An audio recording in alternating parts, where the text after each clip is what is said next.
yang ngelola data tadi akun ini ya Google aja. Terus kalau misalkan nanti perlu akunnya di-terminate atau apa, ya urusannya sama Google.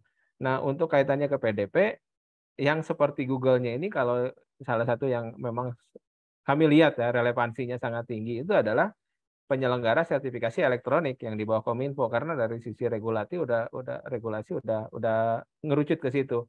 Mulai dari UU ITE yang menyebutkan bahwa ada sertifikat elektronik di situ, lalu ke PP 71, lalu turunan di kementeriannya ada Permen Kominfo nomor 11 itu mengerucut ke penyelenggara PSRE atau penyelenggara sertifikasi elektronik. Nah, teman-teman di platform ya mudah-mudahan kembali lagi para PSRE ini dengan segera membuat kayak tombol login with PSRE-nya seperti login with Google-nya.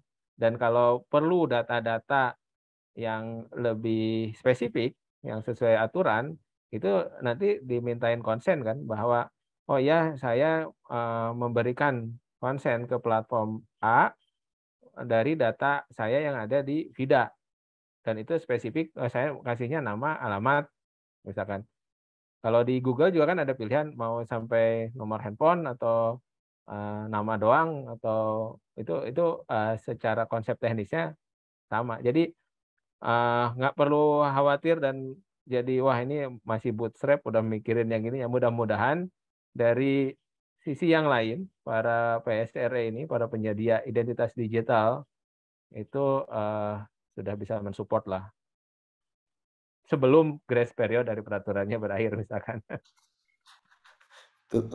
Tentunya mungkin pasti akan ada kelonggaran, tetapi di sisi baiknya adalah memang kita sebagai penyedia layanan digital kan juga memang kewajiban kita harus menjaga data user-user kita ya Mas ya. Jadi jangan sampai tuh hal-hal seperti kebocoran data yang beberapa kali kita temui gitu ya, itu terjadi lagi. Nah, mungkin ada yang bertanya bedanya apa sih antara data yang di-manage sama si PSRE, VIDA adalah salah satu PSRE gitu ya.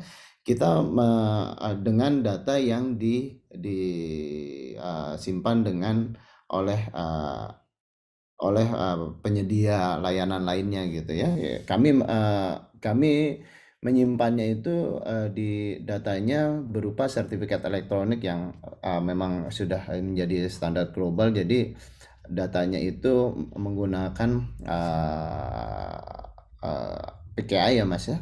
Jadi ada kriptografi encryption di situ. Jadi data itu benar-benar bisa disimpan oleh siapa aja, tetapi dibukanya hanya setelah mendapatkan konsen dari si pemilik identitas tersebut gitu. Jadi data saya bisa sertifikat saya bisa disimpan oleh siapa aja, oleh semua teman-teman di sini di platform digitalnya.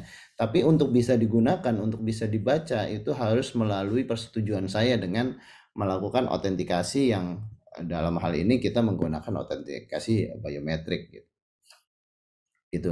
Dan mengenai ISO atau tidak, saya rasa mungkin akan ada standar-standar yang diterapkan oleh Kominfo, tetapi belum tentu juga seperti ISO, tapi yang pasti harus sesuai dengan prinsip-prinsip perlindungan data pribadi sih, Mas Husen.